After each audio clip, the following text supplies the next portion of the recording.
So this is the video where I tell you about 5 things, but I have a cold this week, so I don't really feel like doing it, but it's Halloween, so there should be a Halloween special of just in a Halloween theme. So let's just try to get through this fucking thing. Thing number 5, The Twilight Zone, fan favorites. This is a tin, and there's 5 DVDs in it, and there's 19 all-time classic episodes.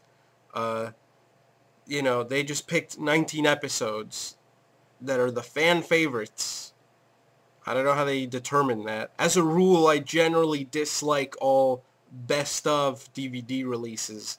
I think The Twilight Zone definitely is a show that merits owning the individual seasons. Who are they to tell you what are your favorite I guess it's good as like a sampler, if you just want a sampler, if you don't really care. But this is good for Halloween because it's a spooky show.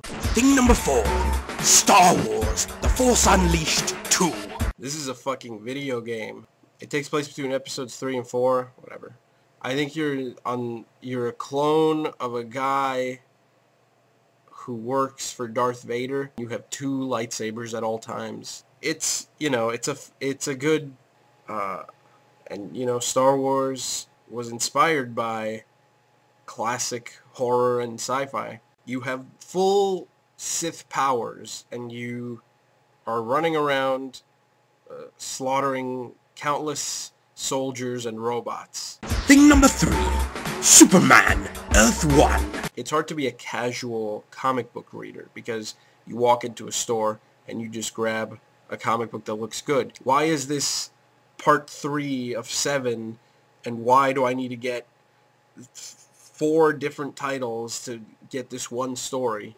It's possible that the new reader might get lost because while some people enjoy familiarizing themselves with several decades of backstory, so other people don't. Earth 1 is this new universe where new readers can jump in and they don't have to know anything. This is basically a reboot of all the characters. I think the goal of Earth 1 is to take Superman and just reintroduce him into a universe that has no other superheroes or backstory or fucking bullshit.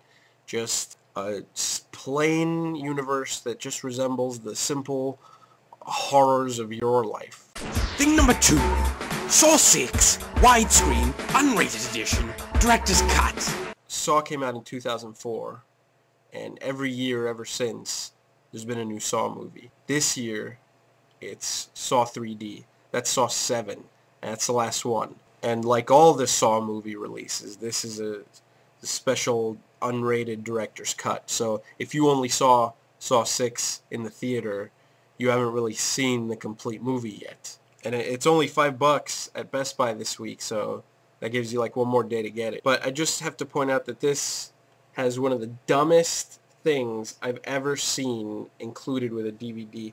It's got the one disc here with like all the extras, all the commentaries, all everything, and then this disc that just has the first Saw movie on it.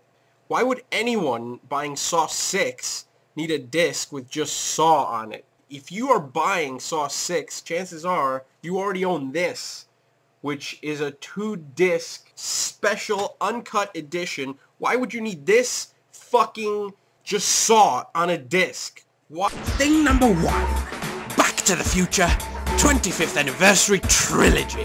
So yeah, this week was the 25th anniversary of the night that Marty McFly became the world's second time traveler. This is one of the greatest sci-fi trilogies of all time, and there's some elements of horror in it. You know, he's corrupting the space-time continuum. That's a big deal. Obviously the most comprehensive release this trilogy's ever had.